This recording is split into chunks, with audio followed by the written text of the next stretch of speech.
Kita mulai ya belajarnya. Assalamualaikum warahmatullahi wabarakatuh. Shalom, Om Swastiastu, Namo Buddhaya, dan salam kebajikan. Selamat malam teman-teman semua. Makasih banget mau ngeluangin waktunya buat malam mingguan lagi sama aku buat belajar ekonomi malam ini. Buat pertemuan kali ini kita bakal UI Ekonomi 937/2009. Semoga teman-teman udah pada ngerjain ya soalnya yang bisa diakses dari bit.ly/soal bersinar. Nanti kalau misalkan belum bisa dikerjain setelahnya aja. Terus semoga berguna juga materinya buat kalian. Sebelum kita mulai pembelajaran, lebih baik kita berdoa menurut agama dan kepercayaan masing-masing. Berdoa dimulai.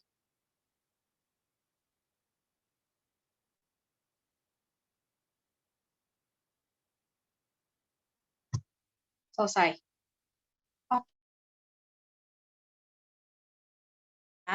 Boleh kalian catat dulu aja, nanti ditanyain di sesi paling terakhir kalau misalnya kita udah ngebahas semuanya ya. Setelah kita 2009 kan ada 20 soal tiap paketnya ekonominya.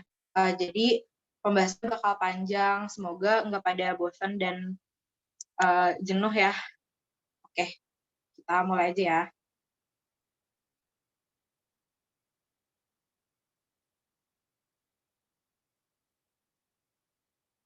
Screen aku udah kelihatan belum?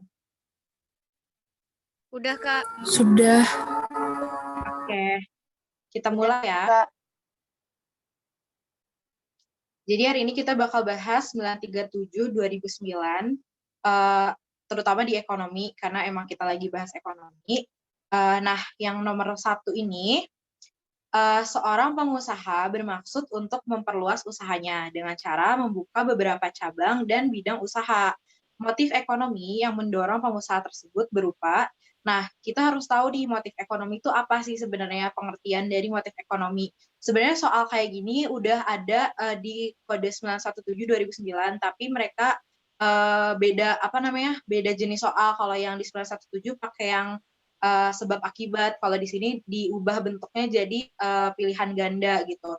Nah, motif ekonomi sendiri itu pengertiannya adalah faktor pendorong yang menyebabkan seseorang melakukan kegiatan ekonomi gitu, misalkan untuk mencari keuntungan dan lain-lain gitu.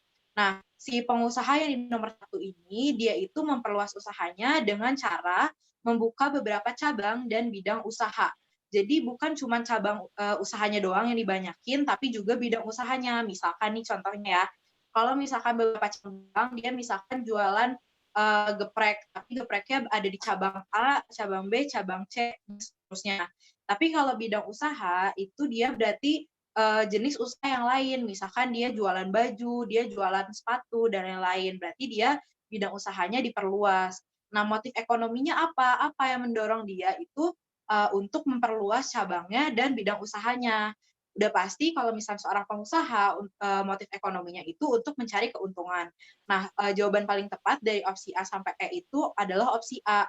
Karena hasad mendapat keuntungan di setiap sektor ekonomi. Nah, sektor ekonomi ini didorong oleh bidang usaha tadi, karena nggak cuma satu bidang usaha, makanya dia pengen punya di setiap sektor ekonomi gitu. Nah, kalau di opsi B, keinginan meningkatkan kemakmuran masyarakat itu sebenarnya agak mulia ya tujuannya, cuman karena kita nggak tahu ya ini tuh dia motifnya itu seperti apa, tapi seorang pengusaha udah pasti dia pengen punya keuntungan, nggak mungkin hanya semata-mata untuk meningkatkan kemakmuran masyarakat doang. Terus ingin yang opsi C, ingin mencapai kepuasan sebagai pengusaha.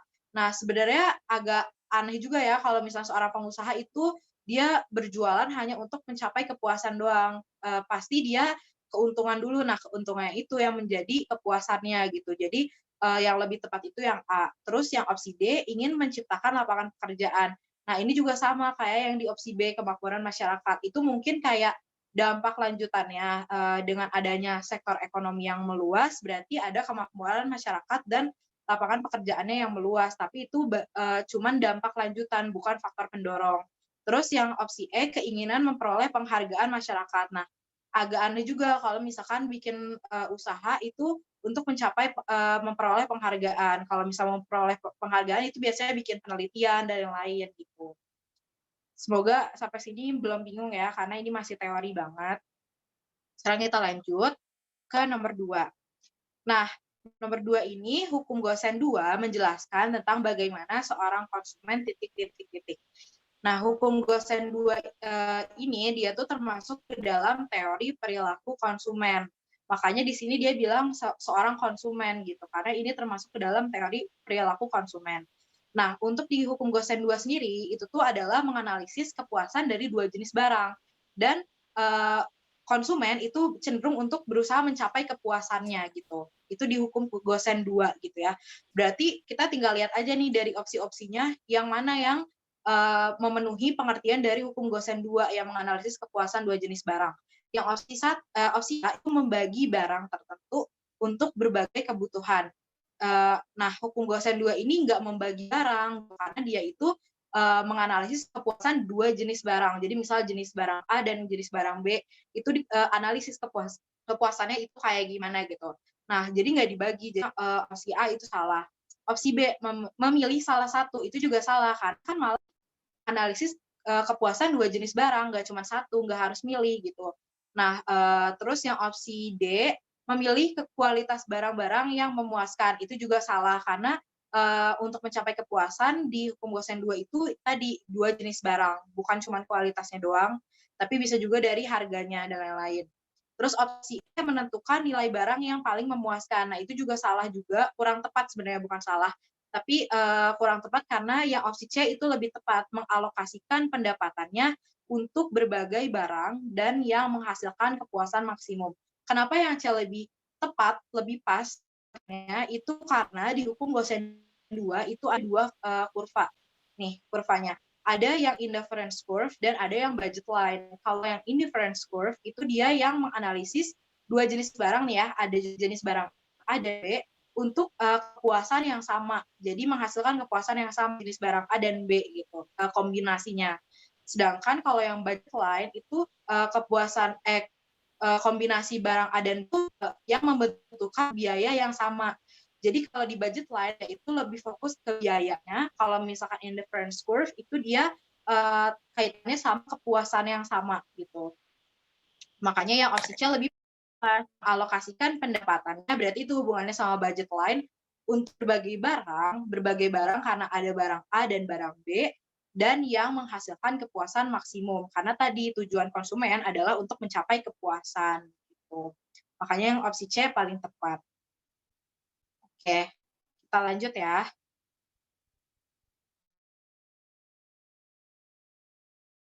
7 itu udah ada soal yang sama, tapi ini diulang lagi di 937, katanya kalau misalkan kebijakan Gunting Syarif dia masuk kebijakan moneter apa namanya. Nah, kebijakan moneter sendiri itu kan sebenarnya banyak ya. Nih di sini udah ada opsinya juga, ada kredit selektif, ada uang ketat, ada cadangan kas, konto dan lain-lain. Ada pasar terbuka juga. Nah, itu salah satu jenis-jenis dari kebijakan moneter. Nah, tapi kalau misalnya ditanya yang spesifik kebijakan Gunting Syarifudin, dia itu termasuk ke dalam kebijakan Sanering karena Sanering itu dia motong mata uang. Nah, di sini dia motong mata uangnya sebesar 50% gitu. Berarti paling tepat adalah opsi C. Tapi opsi yang lain ya, kredit selektif dan ketat itu tuh salah satu kebijakan untuk menurunkan JUB atau jumlah uang beredar. Jadi kalau misalkan nih Bank Indonesia, Bank Sentral itu mau menurunkan JUB, itu dilakukan moneter ekspansif disebutnya. Karena kebijakan moneter ini ada dua, ada yang kontraktif dan ada yang ekspansif. Kalau mau nurunin JUB, dia pakainya yang ekspansif gitu. Terus kalau misalkan kebijakan cadangan kas, dia itu hubungannya sama kas minimum, dan kalau diskonto dia termasuk ke dalam bunga gitu. Yang itu tuh sama aja semuanya ada jenis-jenis dari kebijakan moneter gitu. Kita lihat ya. Ini masih sebenarnya ini ada kaitannya sama sejarah karena salah satu kebijakan dari dari kabinet Syarifudin. Nah, yang nomor 4 ini ketika Bappenas menyiapkan rencana pembangunan nasional yang harus menjadi pertimbangan adalah mengupayakan pertumbuhan dan pemerataan pembangunan. Dalam teori ekonomi, untuk bisa mengatur atau mengukur pemerataan pembangunan digunakan sebuah kurva yang bernama Nah, ini tuh termasuk dalam pendapatan nasional kalau nggak salah ya babnya. Nah, dia itu yang ditanya adalah kurva apa yang bisa mengukur, pemerataan pembangunan. Jawaban yang paling tepat adalah kurva Lorenz. Sebenarnya di dalam, pemerataan pembangunan sendiri, itu tuh ada yang ini nih ya, yang di aku gambar. Nah, kurva ini disebut sebagai kurva Lorenz nih yang udah dipanahin, itu kurva Lorenz-nya. Cuman yang warna, eee, ini yang warna ungu ini disebutnya sebagai luas X, terus juga ada OAB, OAB itu berarti yang ini ya, bentar. Nah, luas OAB yang ini, itu tuh bisa dicari sebuah angka atau sebuah ukuran yang disebut sebagai indeks Gini. Nah, indeks Gini itu dihitung dari luas dari X yang ini, yang tadi, yang warna ungu, luas X ya dibagi sama luas OAB sama yang ini. Nah, kalau misalkan si luas X dibagi sama luas OAB itu didapatkan indeks Gini. Nah, indeks Gini ini sebenarnya sama sama aja kayak menghitung pemerataan pembangunan juga, cuman dia bentuknya itu angka bukan kurva. Sedangkan yang ditanya di soal itu yang kurva kan, berarti yang paling tepat itu jawabannya yang E. Nah, tapi di sini Gini pun ada di opsi, yang opsi A, tapi dia bilang kurva Gini. Itu salah karena nggak ada kurva Gini, adanya indeks Gini gitu, angkanya dari 0 sampai dengan 1. Terus kalau opsi yang lain, ini ada kurva indiferensi atau indifference curve tadi, udah dibahas di soal nomor 3 tadi. Kalau si indifference curve itu dia ngomongin tentang kombinasi dua barang, atau dia salah satu dari kurva yang ada di hukum Gaussian 2 di teori perilaku konsumen. Terus ke opsi C, kurva Philip, dia mencari hubungan antara inflasi dengan tingkat pengangguran. Terus yang terakhir kurva Isokos, dia termasuk ke dalam indifference curve, yang opsi B itu dia teori perilaku konsumen. Kalau yang Isokos dia termasuk ke dalam teori perilaku produsen, di mana dia menganalisis kombinasi dua faktor produksi gitu. Di indifference curve kan tadi antara barang A dan B. Kalau misalnya Isokos dia kombinasi dua faktor bahan baku dan lain-lain gitu. Jadi jawaban yang paling tepat adalah opsi E. Kita lanjut ya. Jadi jangan sampai ini ketukar nih antara kurva gini sama indeks gini tuh beda ya. Kalau misalkan pakai kata-kata gini itu harusnya indeks bukan kurva. Nah, di nomor selanjutnya ini ada tabel dan diminta untuk menghitung laju pertumbuhan ekonomi tahun 2008. Nah, ini sebenarnya termasuk dalam soal yang mudah. Kenapa? Karena cuma pakai rumus yang udah pas, mengkaitkan rumus satu dengan rumus yang lainnya seperti biasanya disimak. Di soal ini cuma ngitung pertumbuhan ekonomi atau disebutnya growth rumusnya. Nah, growth sendiri itu dihitungnya dari GNPN atau GNP di tahun tersebut dikurangi dengan GNP tahun sebelumnya atau N-1 dibagi dengan GNPN berarti tahun yang sebelumnya. Misal nih, di soal ini pertumbuhan ekonomi tahun 2008. Maka untuk menghitung laju pertumbuhannya atau growth-nya itu yang dipakai adalah GNP 2008 dikurangi GNP 2007 dibagi GNP 2007 dikali dengan 100% gitu. Nah, berarti kita tinggal perhatiin di tabelnya yang 2008 dan 2007 aja kan, nggak usah diperhatiin semuanya. Nah, ini udah aku highlight yang kayak 2008 dan 2007, tinggal dimasukin aja nih angka GNP-nya ke dalam rumus tadi. Nah, jadi growth sama dengan GNP 2008 yaitu 60.785 dikurangi dengan GNP 2007 berarti 65.925 bagi dengan GNP N-1 atau GNP 2007 yaitu 65.925 dikali dengan 100%. Nah, sebenarnya ini termasuk mudah, cuman harus hati-hati dalam menghitungnya karena ini angkanya nggak cuman kayak 10.000 dikali 20.000 doang, tapi angkanya agak rumit.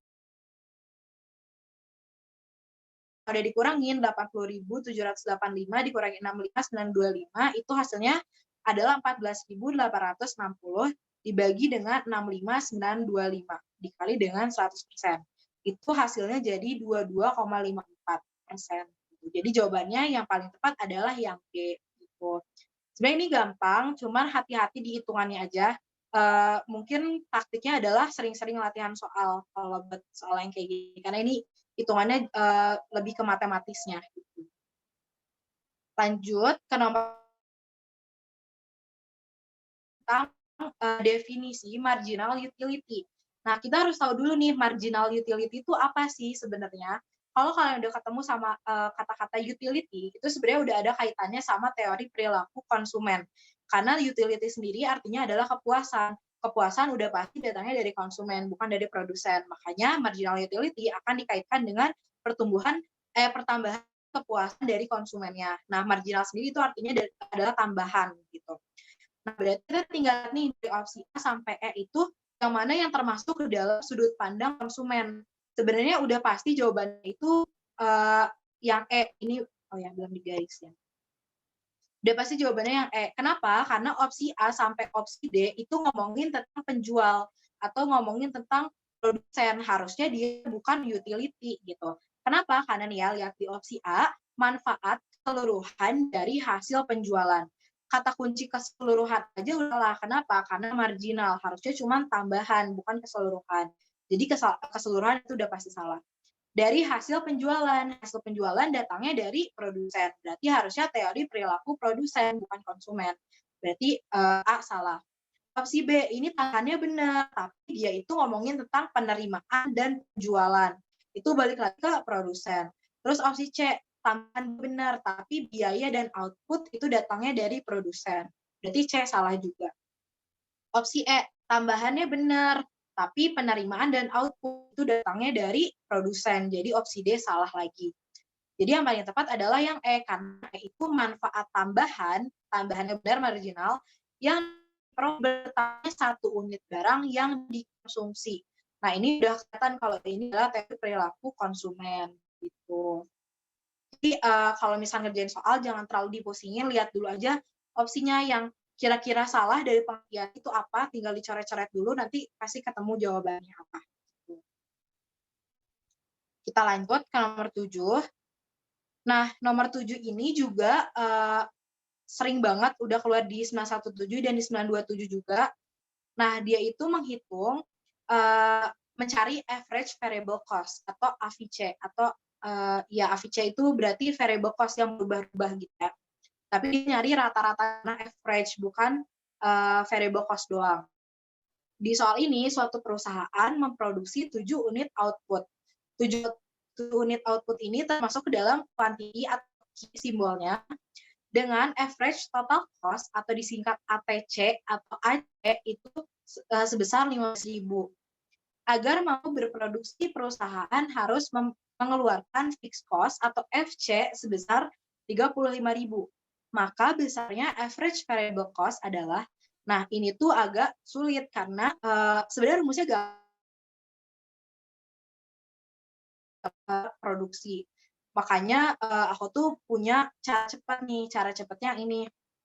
Average kotak sama dengan kotak per key. Nah, kotaknya ini tinggal disesuaikan dengan apa yang mau kita cari. Misal, contohnya kalau misalnya kita mau nyari AFC yang di soal ini, berarti kotaknya adalah FC kan? Ya udah tinggal FC key. Terus misal yang lain mau ATC atau AC sama aja ya, berarti TC per key gitu. Karena ini kotaknya gitu. Kayak gitu doang. Sama semua soal yang ada average-nya. Jadi apapun ada average-nya bisa pakai cara cepat ini. Nah, terus di soal ini kita cari satu-satu karena kan kita cari average variable cost ya, tapi kita nggak tahu variable cost-nya berapa. Karena kan tadi di rumus ini kalau kita mau nyari average variable cost, kita harus tahu variable cost-nya berapa. Sedangkan kita nggak tahu variable cost-nya berapa karena yang dikasih tahu di soal itu cuman key, AC, dan fixed cost-nya atau FC-nya gitu kan. Nah, berarti kita cari satu-satu nih dari AC. AC itu tadi kan ATC sama dengan TC per key. Berarti kalau AC-nya adalah 15.000, maka 15.000 sama dengan TC dibagi dengan 7, karena key-nya adalah 7. Nah, tinggal dipindahin aja nih, 7-nya dikeatasin, berarti jadi 15.000 dikali 7 sama dengan TC. Berarti TC-nya sebesar 105.000. Terus, kalau kita udah tahu TC-nya sebesar 105.000, kita tahu kalau rumusnya TC sama dengan fixed cost ditambah dengan variable cost gitu. Karena kan total produksi itu harus yang tetap dan juga yang berubah kan atau yang variable. Berarti TC-nya tadi yang 105.000 itu sama dengan 35.000 yang kayak dikasih tahu di soal yang ini, ditambah dengan variable cost-nya yang kita cari. Berarti variable cost tinggal dipindah ruas, 105.000 dikurangi 35.000 sama dengan 70.000. Berarti variable cost-nya adalah 70.000. Nah, yang ditanya tadi kan adalah average variable cost. Kalau kita pakai cara cepat, average variable cost itu didapat dari variable cost dibagi dengan Q gitu. Berarti average variable cost adalah 70.000 dibagi dengan 7 karena output-nya tadi 7. Berarti average variable cost-nya itu sebesar 10.000 gitu. Ini sebenarnya hitungannya gampang, nggak kayak tadi yang GNP, cuman kalau yang ini rumusnya agak berbelit-belit gitu. Jadi kita harus hati-hati kalau kita mau ngerjain soal yang kayak gini. Walaupun hitungannya gampang, tapi rumusnya berkaitan gitu. Kita lanjut. Nah, nomor 8 ini nggak terlalu ekonomi banget, tapi ini kayak salah satu materi kayaknya di matematika dasar, karena dia itu menghitung permintaan gitu. Bahwa persamaan matematika untuk permintaan suatu barang adalah P sama dengan min 1/3 Q ditambah 5, maka bentuk kurva yang tepat untuk permintaan tersebut adalah kalau misalkan kita mau ngerjain persamaan diubah menjadi kurva, itu kita tinggal cari titik potongnya, jadi sama dengan 0 sama dengan 0 gitu. Kalau di matematika kan X sama Y, nggak pakai P dan Q kan, kalau di matematika. Biasanya X sama dengan 0 berarti Y-nya berapa, Y sama dengan 0 berarti X-nya berapa, kayak gitu.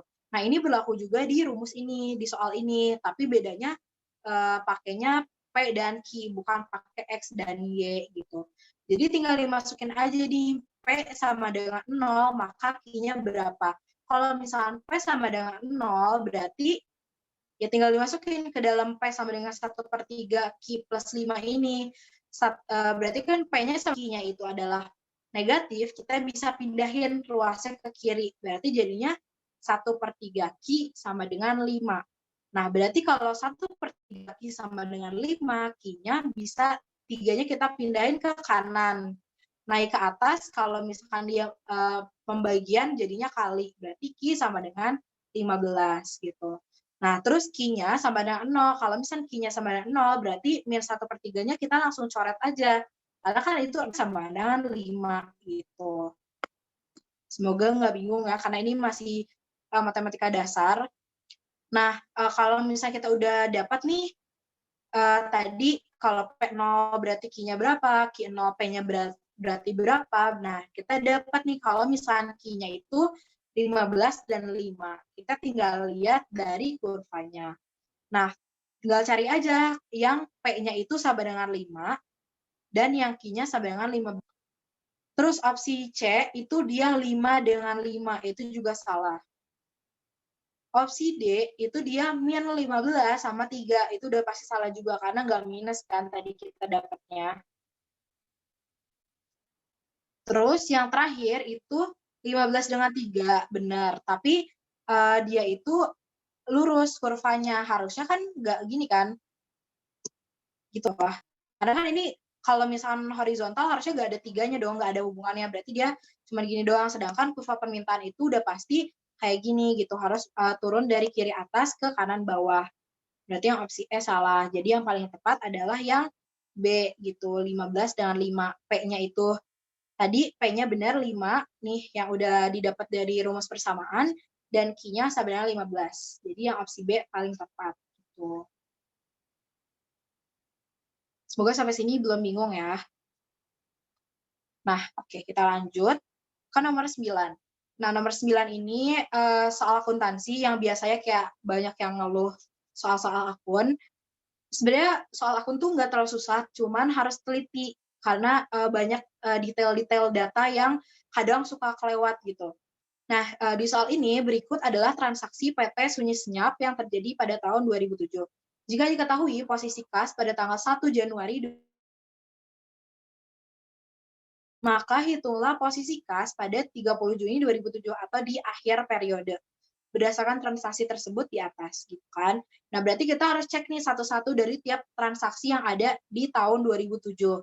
Nah, 2007 ini dimulai dari 31 bulan Maret, 31 bulan 3.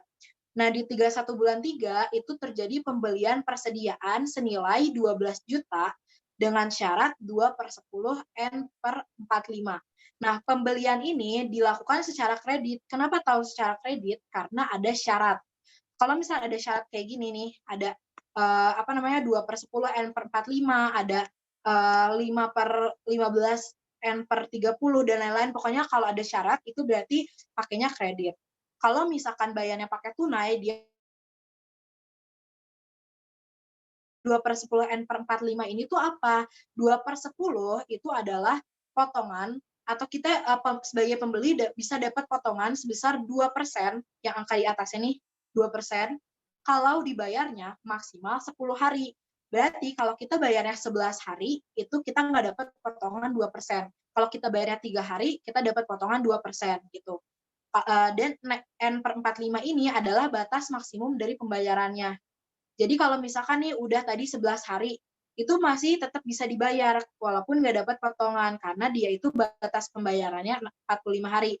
Tapi kalau udah lewat dari 45 hari berarti harusnya barangnya dikembalikan karena dia nggak bayar kan jatuhnya kalau udah telat bayarnya. Nah, jadi di 31 bulan Maret, itu terjadi pembelian secara kredit dengan potongan 2% kalau dibayarnya maksimal 10 hari gitu, sebesar 12 juta. Nah, terus di tanggal 9 bulan April, dilakukanlah pembayaran pembelian yang terjadi sebelumnya tadi. Nah, dilakuin pembayaran. Nah, bedanya kredit dan tunai itu bisa dicatat di dalam akuntansi. Kalau misalkan tunai itu langsung kan dicatat. Sedangkan kalau kredit itu harus ada pembayarannya dulu gitu. Kalau misalnya pembelian berarti dilakukan pembayaran terhadap pembeliannya. Terus kalau misalnya kita melakukan penjualan berarti harus menerima dari pembayaran barang yang dikredit tersebut gitu. Nah, dari 31 Maret ke tanggal 9 April itu tuh batas waktunya adalah 9 hari. Nah, 9 hari itu kan kurang dari 10 hari. Berarti kita masih dapat potongan 2% gitu. Berarti langkah pertama adalah kita cari dulu 2%-nya itu berapa potongannya. Berarti 2/100 dikali dengan total yang kita beli gitu. Nah, kita beli kan 12 juta, berarti 2/100 dikali dengan 12 juta, yaitu adalah 240.000 gitu. Nah, itu kan baru potongan ya. Berarti di bulan April nih tanggal 9 kita tuh melakukan pembayaran atau kita mengeluarkan uang, kas kita berkurang itu sebesar 12 juta dikurangi dengan 240.000 yang tadi potongan pembeliannya.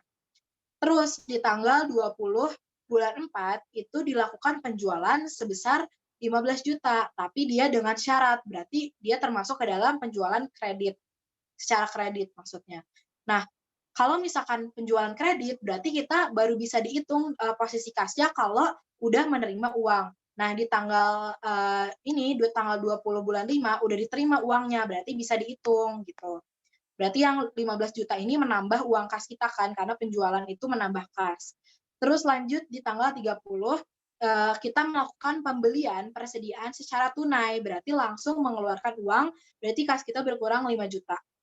Dan yang terakhir adalah tanggal 5 bulan 6, melakukan penjualan sebesar 10 juta dengan syarat N/30. Nah, tapi sampai dengan transaksi yang tertulis, itu nggak ada penerimaan dari penjualan yang tanggal 5 bulan 6 ini. Berarti asumsinya adalah belum dibayar gitu. Jadi kita nggak usah ngitung, maksudnya nggak usah dihitung nih yang tanggal 10 juta penjualan ini nggak usah ditambahin ke dalam kas kita karena belum dibayar hitungannya gitu. Nah, ya udah deh, tinggal kita rinciin tadi. Tanggal 9 kita melakukan pembayaran, berarti 12 juta dikurangi dengan 240.000, tapi posisi kas kita awalnya itu adalah 10 juta yang ini, di awal tahun. Berarti 10 juta dikurangi dengan 12 juta dikurangi 240.000, itu adalah minus 1.760.000, berarti kita masih punya utang 1.760.000. Terus di tanggal 20 kita tadi melakukan penjualan kan, penjualan secara kredit. 1 hari setelahnya kita dapat pembayarannya 15 juta, berarti minus 1.760.000 ditambah dengan 15 juta, karena kita uangnya nambah kan tadi. kita melakukan pembelian secara tunai, berarti 13,24 juta dikurangi dengan 5 juta, yaitu adalah 8.240.000 gitu. Jadi posisi kasnya adalah 8.240.000 gitu, bukan ditambahin lagi 10 juta gitu. Jadi bukan 18.240, tapi 8.240, karena yang tanggal 5 ini nggak dihitung karena dianggap belum membayar. Gitu. Lanjut ya. Nah, nomor 10 ini juga udah pernah keluar di 917 dan 927 juga. Dia itu menghitung HPP. HPP itu didapat dari persediaan barang dagang awal ditambah dengan pembelian bersih dikurangi dengan persediaan barang dagang akhir. Nah, pembelian bersih ini dihitung dari pembelian ditambah dengan biaya angkut dikurangi dengan retur pembelian dan diskon pembelian. Nah, jadi intinya kalau misalkan kita mau ngitung HPP, yang dihitung itu adalah pembelian. Jadi dari sisi pembelian ya, bukan dari sisi penjualan. Nah, di soal ini itu agak mengecoh karena retur dan potongannya itu ada yang penjualan nih. Nah, itu nggak dihitung. Kenapa? Karena yang dihitung dalam HPP itu kan dalam sisi pembelian. Jadi retur penjualan dan potongan penjualan itu nggak usah dihitung. Jadi kita nggak usah terlalu memperhatikan. Nah, terus berarti ini tinggal dihitung aja, tinggal plus sama minusnya tadi sesuai rumus yang di awal tadi HPP, persediaan barang dagang awal ditambah pembelian bersih dikurangi persediaan barang dagang akhir. Nah, yang warna ungu, yang aku highlight warna ungu itu yang dijumlahin, dan yang aku highlight warna merah itu yang dikurangin. Berarti 12.500.000 yang persediaan barang dagang awal ditambah dengan pembelian, dikurangi dengan retur pembelian, dikurangi dengan potongan pembelian, dan dikurangi dengan persediaan barang dagang akhir. Nah, itu kalau udah dihitung, totalnya itu sebesar 26.700.000. Jadi, jawabannya adalah 26,7. Jadi ini jangan sampai hasilnya beda lagi nanti. Hati-hati karena kalau misalkan HPP ini hanya menghitung dari sisi pembelian, bukan dari sisi penjualan. Gitu deh. Kita lanjut ya.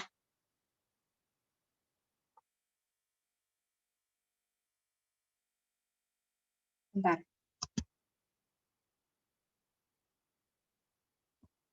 Nah, dari nomor 11 sekarang, dia itu ngomongin tentang tingkat investasi akan semakin turun jika suku bunga di bank semakin rendah.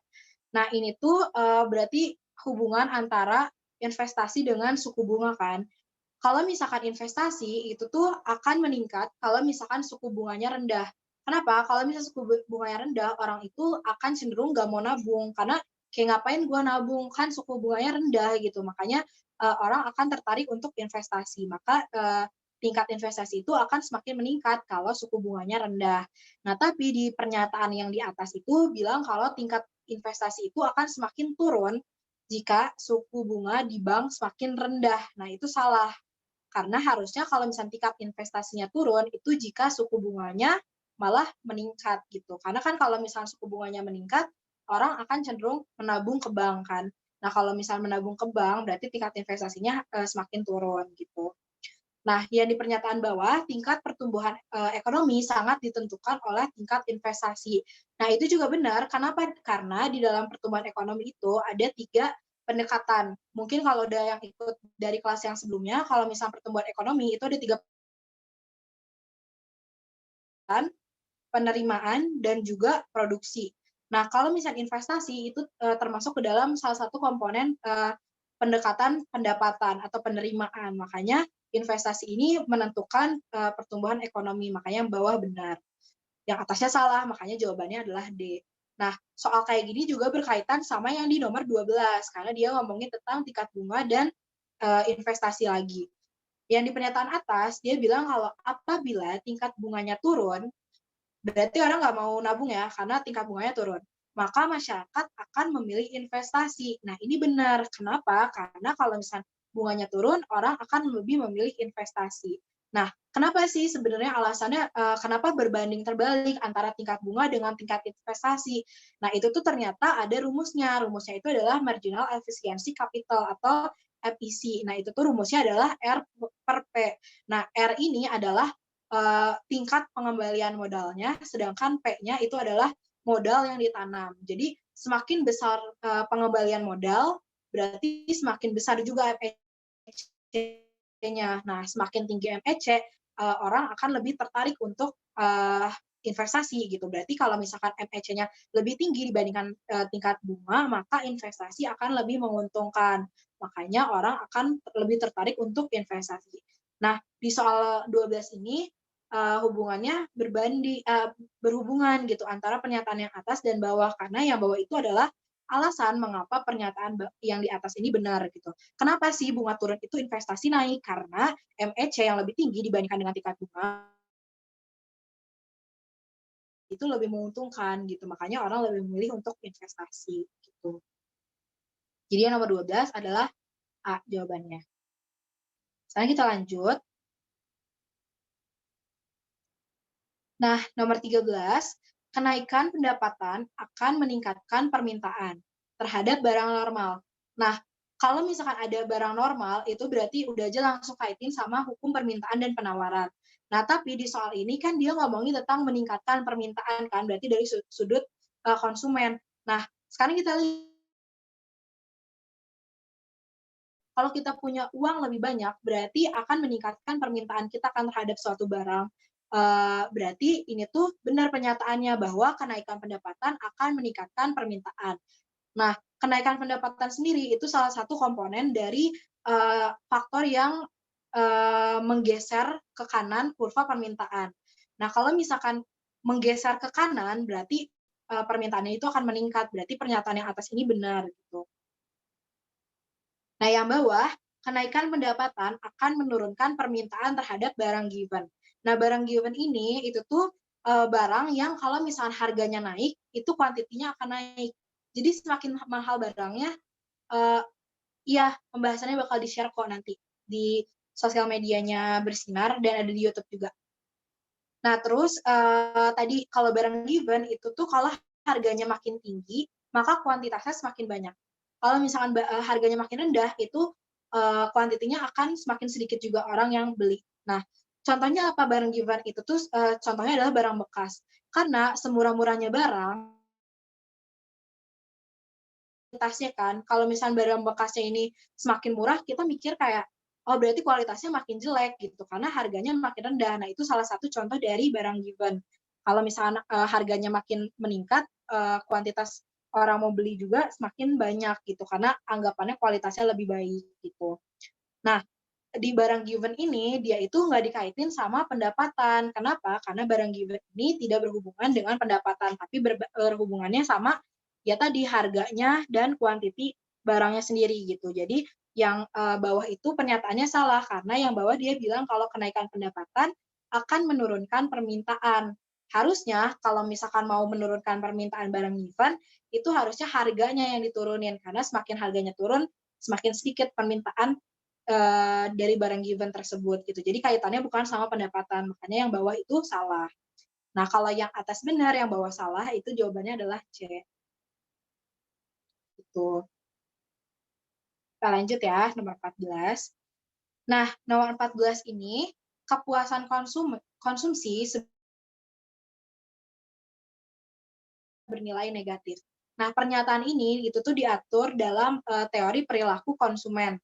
Tadi udah kita bahas juga ya secara singkat-singkat teori perilaku konsumen itu apa. Nah, di dalam teori perilaku konsumen itu ada namanya law of diminishing marginal utility. Karena kan tadi yang udah aku bilang kalau utility itu berkaitan dengan kepuasan. Nah, makanya law of diminishing marginal utility ini adalah kepuasan konsumsi suatu barang itu akan mengalami penurunan atau pertambahannya itu akan selalu berkurang. Contohnya gimana? Misal nih, misalkan aku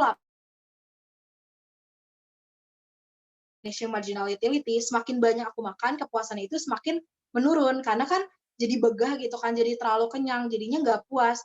Makanya ada batasan-batasan tertentu, makanya dia bisa kepuasan maksimum gitu.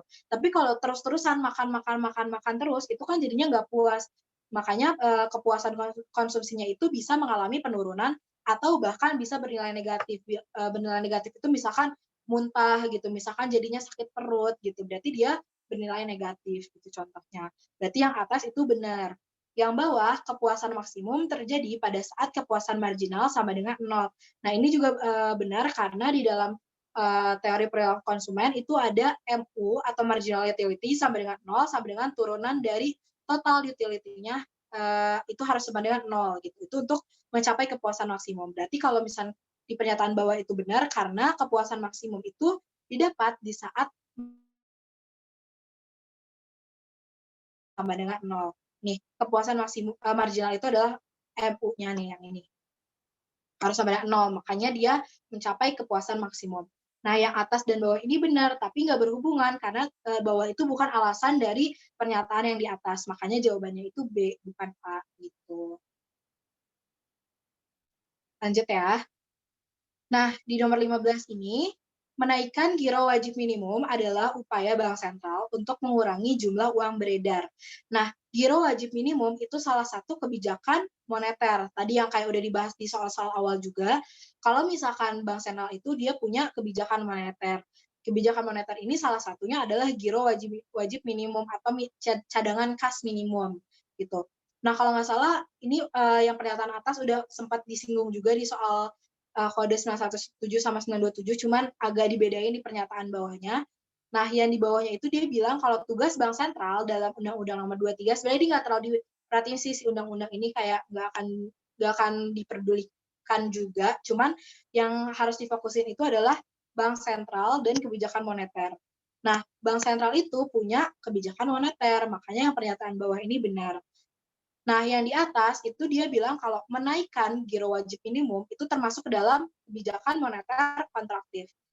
Di mana kontraktif ini bertujuan untuk mengurangi jumlah uang beredar. Nah, berarti mengurangi jumlah uang beredar ini kalau misalkan jumlah uang beredarnya dianggap terlalu banyak atau sedang mengalami inflasi gitu. Jadi yang jawaban yang atas itu benar, yang bawah benar tapi tidak berhubungan. Jadi jawabannya adalah B. Gitu deh. Nah, kalau giro wajib minimum. Kalau misalkan menurunkan giro wajib minimum, berarti harusnya bertujuan untuk menambah jumlah uang beredar atau untuk memperbanyak jumlah uang beredar atau jumlah uang beredarnya terlalu sedikit gitu, dianggap terlalu sedikit atau sedang mengalami deflasi gitu. Kita lanjut ya, nomor 16.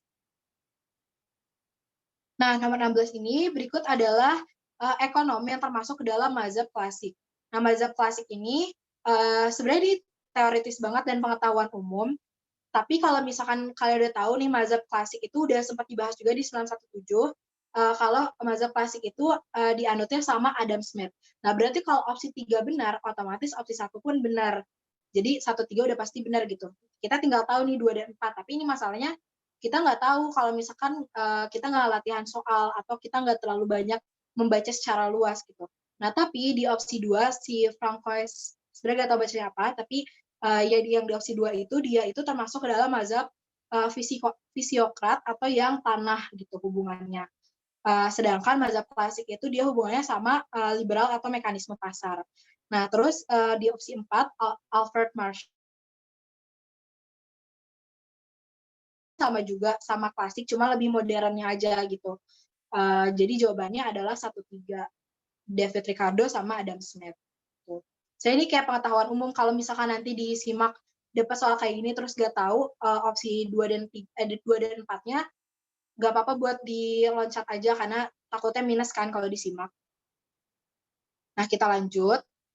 Nomor 17. Berikut ini yang merupakan pengaruh positif dari perdagangan luar negeri. Perdagangan luar negeri yang bersifatnya positif, berarti yang menguntungkan kita kalau kita melakukan perdagangan luar negeri. Opsi 1, perpindahan teknologi. Benar kan? Karena kalau misalkan nih kita negara berkembang, terus kita melakukan perdagangan luar negeri sama Amerika misalkan. Nah, di situ pasti ada perpindahan teknologi. Indonesia semakin modern gitu secara teknologi. Terus opsi 2, peningkatan produksi dalam negeri. Benar juga, kenapa? Karena kalau kita aktif melakukan ekspor, berarti kita akan meningkatkan produksi kita kan untuk melakukan ekspor, makanya opsi 2 juga benar. Opsi 3, peningkatan pendapatan suatu negara. Benar juga, karena kalau kita melakukan ekspor, kita melakukan perdagangan luar negeri, berarti pendapatan kita pun akan meningkat, gitu kan. Nah, yang di opsi 4 itu tuh salah. Kenapa? Karena dia bilang kalau pengaruh sosial politik yang semakin membaik. Nah, kenapa salah? Karena perdagangan luar negeri ini hubungannya sama ekonomi, bukan sama sosial politik. Jadi yang opsi 4 itu salah. Nah, tapi kalau misalkan mau yang lain nih, pengaruh positif lain itu bisa menambah lapangan pekerjaan, menambah mutu barang, menambah devisa, dan lain-lain gitu. Jadi kaitannya dengan ekonomi, bukan dengan sosial politik. Lanjut ke nomor 18, dikit lagi nih. Nomor 18 ini dia ngomongin tentang fungsi uang. Fungsi uang sendiri itu tuh sebenarnya ada dua, ada fungsi uang asli dan fungsi uang turunan. Tapi karena di sini dimintanya secara luas atau secara nggak memandang fungsi uang turunan atau asli, berarti kita semua aja yang berkaitan dengan fungsi uang. Nah, semua opsi ini benar kecuali yang nomor 4, karena yang nomor 4 itu dia ngomong sebagai alat investasi, sedangkan investasi sendiri nggak harus pakai uang gitu. Jadi dan bukan tujuan utama kita punya uang itu bukan berfungsi untuk investasi gitu, tapi untuk alat satuan hitung, untuk alat pembayaran, alat tukar, alat pemindah kekayaan, atau alat penimbun kekayaan gitu. Itu termasuk ke dalam fungsi uang, makanya yang opsi 4 ini salah gitu. Lanjut ya. Jadi kalau 1, 2, 3 adalah jawabannya A.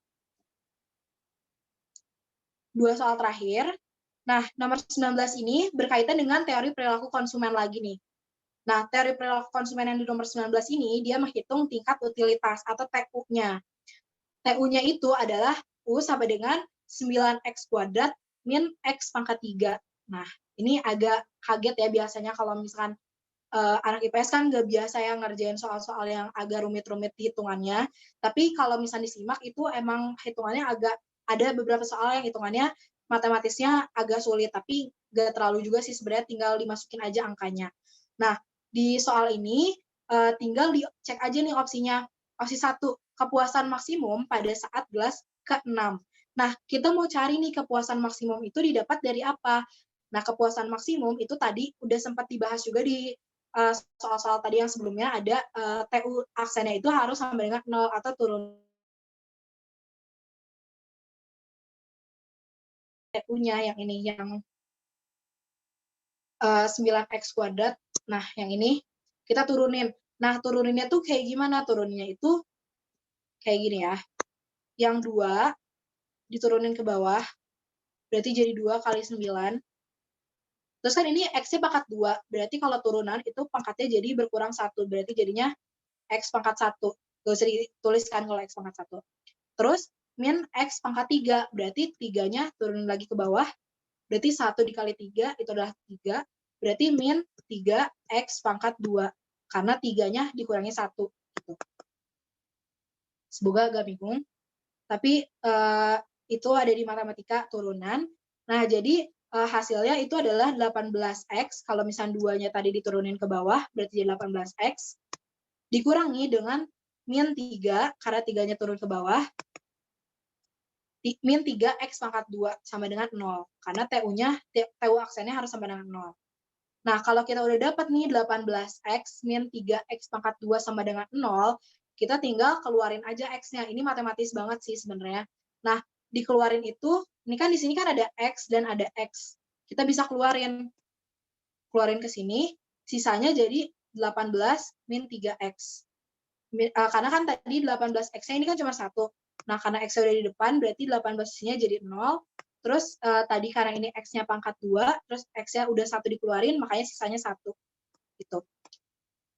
Nah, berarti X dalam kurung 18 min 3X sama dengan 0. Nah, berarti kalau X-nya cuma sendiri, itu berarti X sama dengan 0, karena X sama dengan 0 gini. Dan 18 min 3X sama dengan 0. Nah, 18 min 3X sama dengan 0 itu berarti X-nya sama dengan 6 kan? Tinggal pindah ruas aja. 3X-nya ke kanan. Berarti jadinya X-nya sama dengan 6. Kalau misalkan bingung, nanti cobain kerjain lagi soal ini dari awal sampai akhir, biar lebih paham maksudnya kayak gimana. Karena kadang agak bingung gitu kalau cuman lihat pembahasan atau cuma ngerjain sekali. Nah, berarti kita lihat ya, kalau misalnya kepuasan maksimumnya itu antara X-nya 0 atau X-nya 6. Tapi nggak mungkin kan kita puas secara maksimum kalau kita tidak mengonsumsi apapun. Berarti harusnya X sama dengan 0 itu udah pasti dicoret aja gitu. Ini udah pasti salah. Tuh. Nah, terus yang berarti tinggal satu doang pilihannya, X-nya sama dengan 0. Berarti kepuasan maksimum dicapai saat kepuasannya sama dengan 6 gitu. Jadi opsi 1 benar. Terus opsi 2, nilai marginal utility maksimum pada saat gelas ketiga. Nah, kalau tadi kan dia ngomonginnya kepuasan maksimum ya. Berarti dia benar nih kepuasannya di gelas yang 6. Tapi kalau yang di opsi 2, dia ngomongin tentang marginal utility. Nah, untuk mencari marginal utility, ini udah aku jabarin satu-satu. Kalau misalkan ya, kita mengonsumsi 1 gelas, tinggal dimasukin aja angkanya, X-nya 1, berarti 9 dikurangi 1, berarti 8 T-nya gitu. TU-nya sama dengan 8. Terus kalau X-nya 2, berarti TU-nya 28. X-nya 3 sama dengan TU-nya 54. X-nya 4 berarti TU-nya 80 dan seterusnya. Itu tinggal kalian latihan aja. Sebenarnya itu untuk mencari selisihnya kan, karena marginal utility itu untuk menghitung marginal atau tambahannya. Nah, karena dia itu X-nya X0, X-nya X1, berarti MU-nya itu nggak ada perbandingannya, makanya dia strip gitu, dia nggak ada. Nah, tapi di saat X-nya sama dengan 2, dia tuh bisa dikurangi nih. 28 dikurangi 8, berarti tambahannya 2. Terus juga sama, kalau misalnya X-nya 3, berarti 54 kurangi 28, berarti 26. Terus 80 kurang 54 berarti 26. 100 kurang 80 sama dengan 20, kayak gitu. Nah, di sini kita bisa lihat kalau misalkan kepuasan marginal utility maksimumnya itu di saat 26. Karena setelahnya kalau udah 5 dan seterusnya itu turun nih. Kita lihat kan di sini udah 20, berarti udah turun nih marginal utility-nya. Berarti maksimumnya itu di angka 26. Nilai marginal utility maksimum pada saat gelas ketiga. Benar kan? Karena MU26 itu di saat gelas ketiga atau gelas keempat. Gitu. Jadi opsi 2 benar. Opsi 3, gelas ke-9 membuat konsumen tidak merasakan kepuasan. Nah, gimana kita tahu kalau konsumen itu tidak merasakan kepuasan lagi? Nah, kita bisa tahu kalau konsumen tidak merasakan kepuasan karena kita udah tahu kepuasan maksimumnya.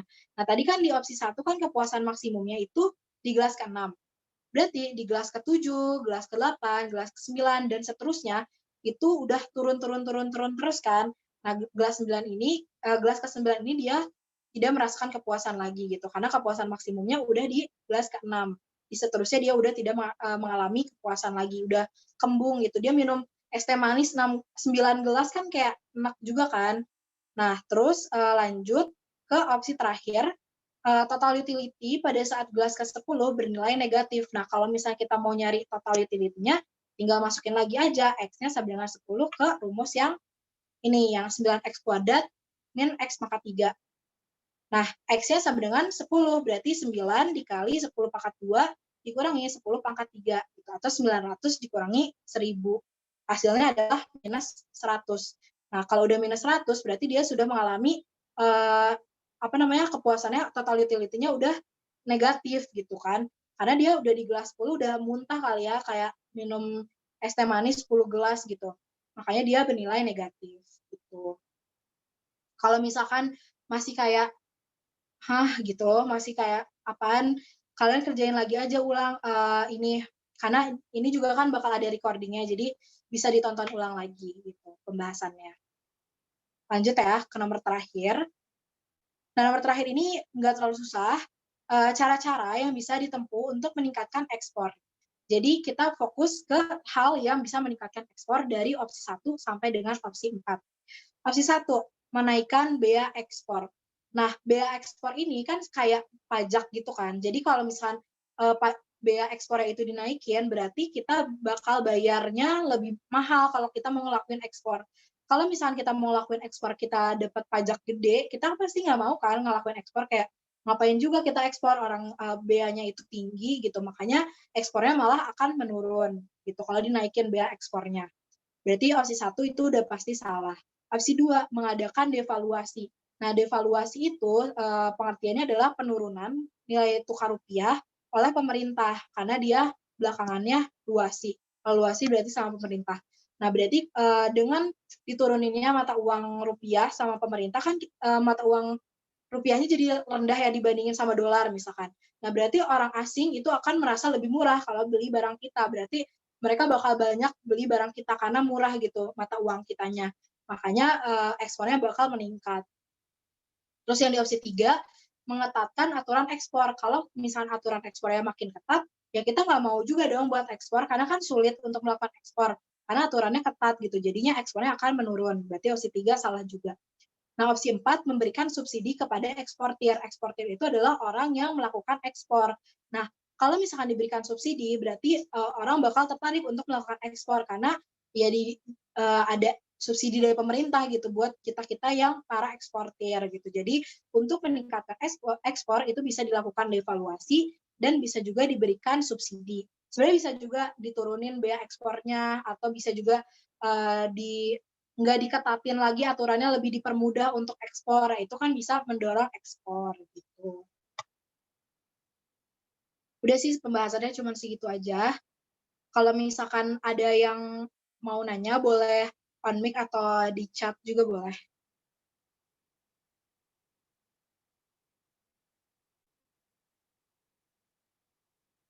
Ini ada yang nanya, gimana caranya tips and trick buat ngerjain soal sebab akibat? Gimana tahu berhubungan atau enggak? Nah, sebenarnya kalau misalkan mau ngerjain sebab akibat itu, kalau aku sih pakainya mengapa karena gitu. Bentar ya, di nomor mana ya? Ini nih misal, mengapa tingkat bunga turun menyebabkan orang lebih memilih investasi dibandingkan menabung? Karena dijelaskan di pengertian bawah, berarti ini berhubungan. Karena bisa dijawab gitu alasannya, yang bawah itu adalah alasan yang atas. Jadi pakai mengapa pernyataan satu karena pernyataan dua. Kalau aku ngerjainnya kayak gitu sih. Perbedaannya inferior sama given, itu tuh sebenarnya given itu termasuk ke dalam barang inferior, cuman kalau given itu udah spesifik ke barang bekas atau barang-barang yang tadi dia punya, apa namanya, punya, yang ini nih, kalau price-nya naik, kuantitinya naik. Sedangkan kalau, barang inferior itu tuh walaupun dia barang murah atau barang yang ya bisa didapat secara murah, tetap aja, berlaku hukum permintaan. Kalau permintaannya naik berarti harganya naik maka kuantitinya turun, gitu kan kalau hukum permintaan. Nah, tapi kalau di given itu dia beda, kalau price-nya naik itu kuantitinya naik juga, gitu. Bedanya lebih ke jenis barangnya. Kalau misalnya inferior contohnya eee, ya barang murah aja, misalkan baju-baju yang ada di pasar gitu, tapi bukan berarti barang bekas, tapi dia emang murah gitu bajunya, bukan bukan barang bekas. Sedangkan kalau barang given itu tuh dia yang barangnya barang bekas gitu, barang-barang yang, nggak ada substitusinya lagi karena dia cuma satu barangnya gitu, kayak barang-barang thrift gitu. Kalau barang given sama barang normal itu sama atau enggak? Beda. Kalau barang given dia punya ini tadi, P-nya naik, kuantitinya naik. Kalau barang normal pakai rumus, hukum permintaan. Kalau naik harganya naik, kuantitinya turun. Beda kan, given sama, apa namanya, normal.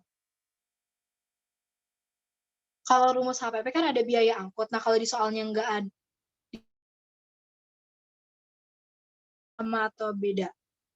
Sama, karena kalau misalkan dihitungnya itu, kalau di HPP, itu kan tadi yang seperti udah aku bilang, HPP itu rumusnya adalah persediaan barang dagang awal ditambah pembelian bersih dikurangi dengan persediaan barang dagang akhir.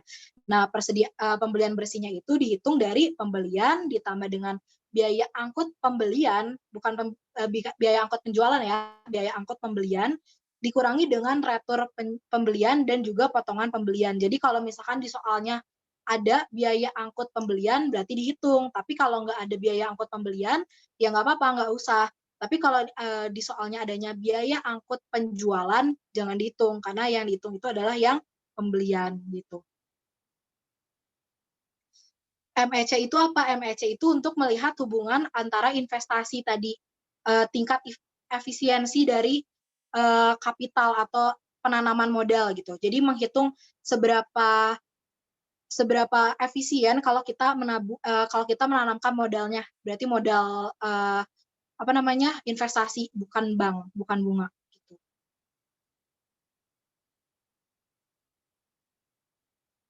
Yang nomor 20, apakah orang menjadi lebih tertarik untuk mengekspor barang, sedangkan jika nilai tukar rupiah dalam negeri turun, maka barang ekspor yang dia jual semakin murah dan minim keuntungan? Sebenarnya kan kita bukan mata uangnya gimana ya, nggak jadi minim keuntungan juga karena yang menurun itu adalah nilai mata uangnya. Jadi perbandingan dengan dolar itu menurun gitu, tapi di kitanya ya sama-sama aja sebenarnya, malah jadi keuntungannya makin banyak karena kita quantity penjualan barangnya semakin meningkat. Misal ya, dengan tingkat dolarnya itu adalah Rp10.000, kita bisa ngeekspor 50 barang misal. Tapi kalau mata uangnya diturunin, misalkan jadi 15.000, berarti kan mata uang rupiahnya menurun ya itu. Dalam mata uangnya menurun jadi 15.000, kita bisa ngeekspor barang atau orang bakal impor barang dari kita itu jadi 100. Berarti malah keuntungannya semakin banyak karena kuantiti pembeliannya lebih besar, jadi lebih menguntungkan gitu. Malah orang harusnya lebih tertarik untuk melakukan ekspor, gitu. Ada lagi yang mau bertanya?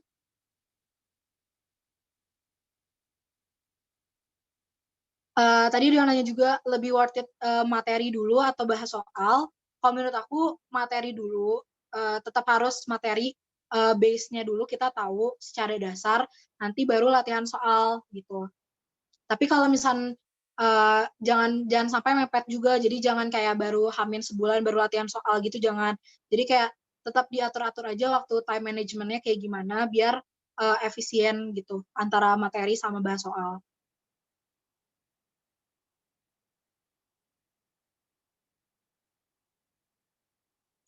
Ada yang mau nanya lagi untuk, pembahasan 937/2009 ini? Mungkin kalau enggak boleh pada on cam dulu nggak? Kita ini dulu dokumentasi.